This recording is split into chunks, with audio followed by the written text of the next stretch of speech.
When it comes to ICP, I think there's something that could very well be considered good maybe for its future, even though nothing I say is financial advice, because when I take a look at the internet computer, sometimes people like to say, okay, the price isn't doing the best, but we have to take a look at, even though I'll discuss $100 later on the video, when it comes to the idea of chain fusion, people may be thinking, who cares about that?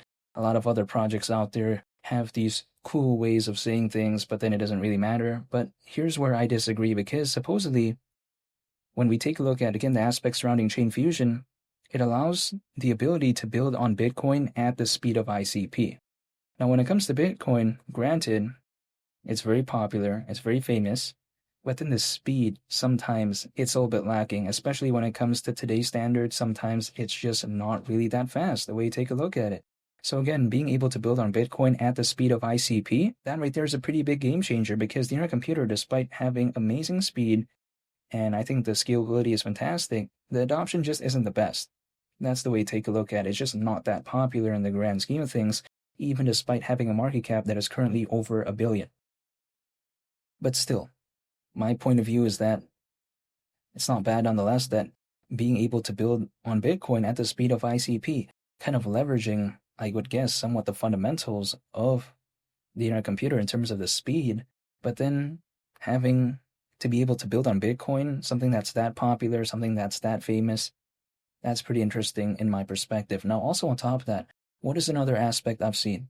Full support for Ethereum and other EVM, or should I say other Ethereum virtual machine chains, it's live as well. And again, this is kind of surrounding chain fusion. Now, why do I think having the full support of Ethereum and other Ethereum virtual machine chains is very impressive? It's because Ethereum, it is very popular as a layer 1 blockchain, way more popular than the internet computer, and I think it's always going to be that way, by the way. Even despite the average cost per instruction supposedly being over 40 million times less expensive on the internet computer when compared to Ethereum, even still, despite that, Ethereum is just going to always be more popular than this. That's just my point of view. But then at the same time, being able to, again, have full support for Ethereum and other EVM chains, that's very impressive. Kind of leveraging the popularity of Ethereum in a sense, but then also having that aspect a little bit of the internet computer. Now, also on top of that, what is the third aspect I also want to mention? It's supposedly support for ICP canisters to communicate directly with the Solana blockchain. Now, Solana, another very popular layer 1 blockchain, never going to be as popular as Ethereum in my opinion, but at the same time, it's still very amazing as a layer 1 blockchain. We've seen the meme coins on Solana. We've seen other projects too. Like, for instance, we take a look at Zebic, which is kind of basically a miniature version of Ripple and Stellar in my opinion, but then at the same time, having that Solana aspect, ZBCN not too long ago was top 10 in terms of utility when it comes to Solana, so that's very impressive. And yeah, I just want to mention that real quick. So Solana is just beyond meme coins. That's the way to take a look at it, and it's a very popular layer 1 blockchain, so I like that aspect as well when it comes to the internet computer. Now, ultimately, what is kind of the summary here when I take a look at chain fusion? It is seamless and secure interoperability between different blockchains. Now, I think there's a key word here, interoperability, because I think lacking interoperability is actually not such a good thing. Let me explain why. If we take a look at, for instance, what is the definition, in my perspective, of lacking interoperability? It's like, for instance, how there's many blockchains, many networks out there, but because many of them are independent of one another, as a result, they can't freely send data and value to each other in some cases. And if that is, again, the case, they do lack interoperability. Now, we got to imagine why this could maybe be a pretty big issue moving forward. It's because imagine if there's many blockchains out there, many networks, and then a lot of them can't freely send data and value to each other. That's kind of not that good, I think, especially for the future growth. Imagine if I were just to make a make-believe scenario, just an analogy, right? Let's say I'm using AT&T and then I can't call my friend who's using T-Mobile just simply because it's a different carrier. Imagine if that was situation in real life. It clearly isn't, but I'm saying if that was, that would not be interesting, right? That would not be good, actually. That's the way I take a look at it.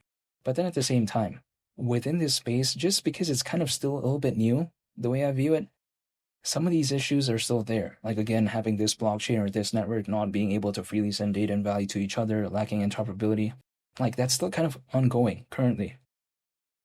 But then, of course, in other market sectors, hasn't really been doing that. But then again, just because within this space, it is still relatively up and coming, we still see some of these issues. So having interoperability, I think, is very fantastic. So again, when I take a look at seamless and secure interoperability between different blockchains, that's a big thumbs up for me when it comes to the internet computer. Or should I say more specifically in this case, chain fusion. But even besides that as well, why am I still thinking about the idea of $100? Well, it's because it's around a 31x from here. So just for simplicity's sake, around a 30x. Market cap at that point around 54 billion, considering current circulating supply. It's still nothing that would seem too outlandish to me. It just doesn't seem that unrealistic. My point of view is that the internet computer is very dynamic. I like the exchange listings when it comes to ICP. It's not necessarily the best, but it's pretty good in my opinion, and I still like the amount of holders. ICP market cap is still above a billion, so it's not like it's forgotten about entirely. Sure, the price may be around $3 currently, but you know what? Theoretically, the lower something is, maybe the more room it could grow. It doesn't mean it will, by the way, it doesn't mean it will do that, but then at the same time, like imagine if ICP was at $20 right now, $100 is just a 5x away, right? But then now that because it is around $3, basically, it's around a 30x away.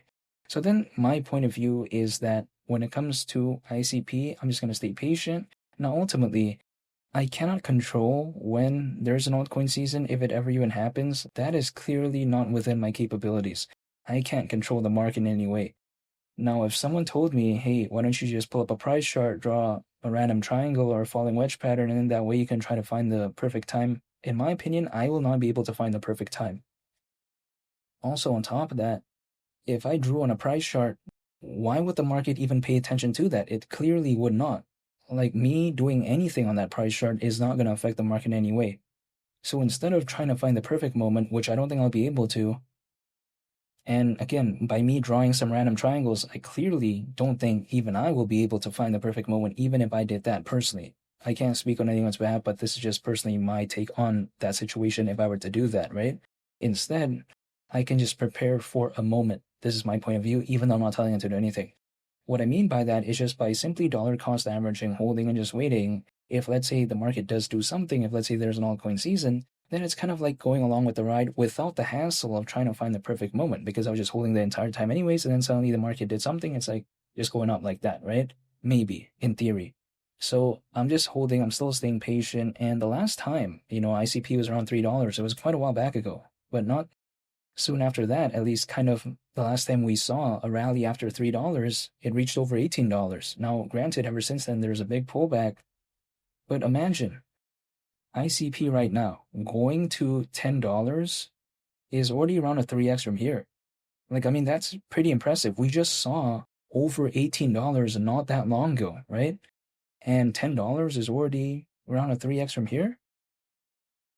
I mean, wow, that's how much ICP has gone down. Now, granted, I don't think I've seen an altcoin season during this cycle, so I'm still staying patient, I'm holding, but nonetheless, I'm not giving up, and I'm just waiting, and that's pretty much about it. And feel free to subscribe if you enjoyed this video. I want to say thank you for watching. I greatly appreciate it. I hope you all have a nice day. It's been Lee the Captain, and I'll catch you all on the next one. I'm out. Peace. Bye.